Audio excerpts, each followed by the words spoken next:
নমস্কার বন্ধুরা, আমি আজকে একটা রেসিপি নিয়ে এসেছি পাবদা মাছের পাতলা ঝোল। সবাই সর্ষে দিয়ে খায়, আমি আজকে আলু দিয়ে পাতলা ঝোল করব, সেটা আপনাদের দেখাবো। কোনো মশলা ছাড়া, শুধু পেঁয়াজ, কাঁচা লঙ্কা, টমেটো, আলুটাকে এইভাবে কেটে আমি একটু আলুটা কাটা দেখাচ্ছি।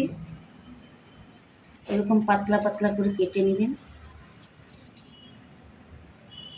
যেহেতু পাবদা মাছ লম্বা, আমি লম্বা করেই আলুগুলো নিচ্ছি।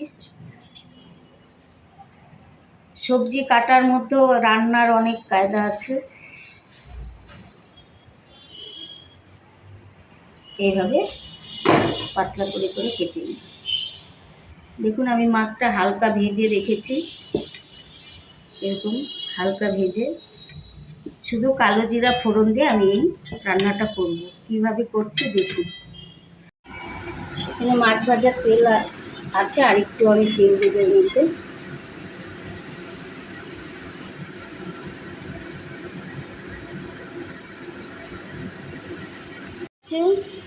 আমি এই যে কালো জিরা ফোড়ন দিলাম।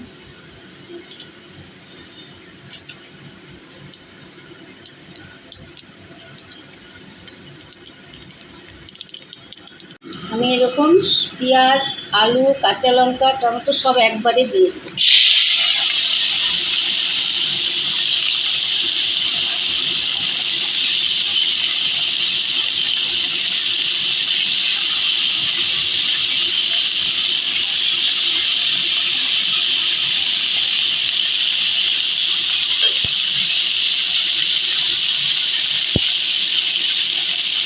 আমি আন্দাজ মতো নিয়ে দিচ্ছি,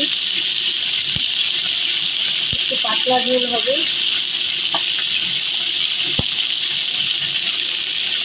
হলুদ দিয়ে দিচ্ছি,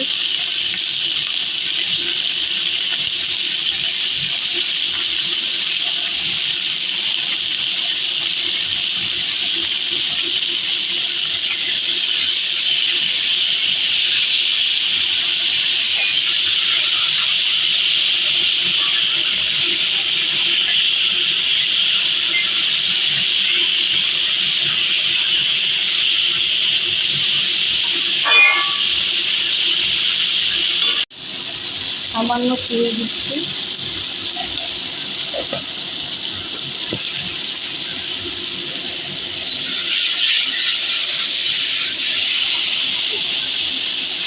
এরকম সব সবজি একবারে দিয়ে এরকম করে খাবেন, দেখবেন আলাদা একটা ফ্লেভার আছে।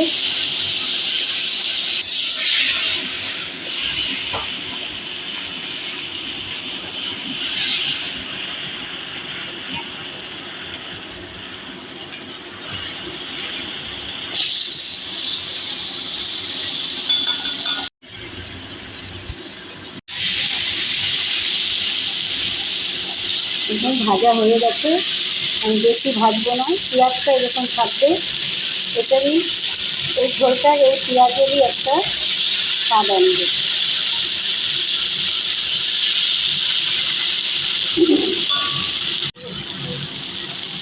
ভাজা হয়ে গেছে, আমি ঝোল দিয়ে দিচ্ছি।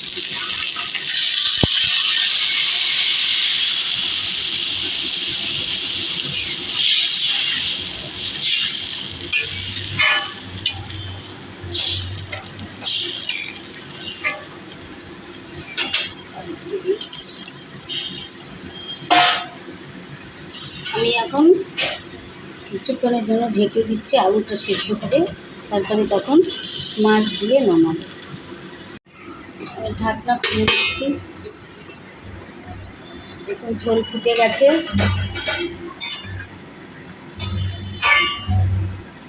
আলু সেদ্ধ হয়ে গেছে। এখন আমি মাছ দিয়ে কিছুক্ষণ পরে নামিয়ে।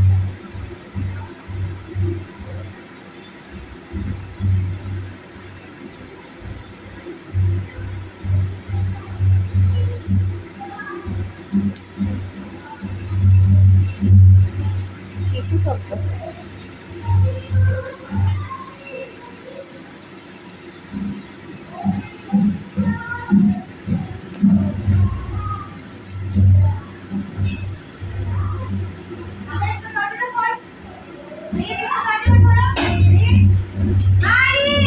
শব্দ কিসে?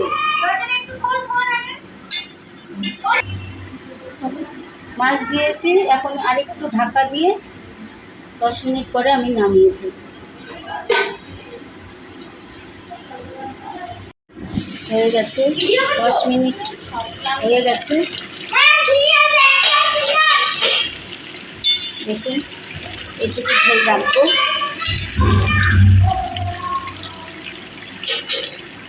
গ্যাস অফ করে দিচ্ছি।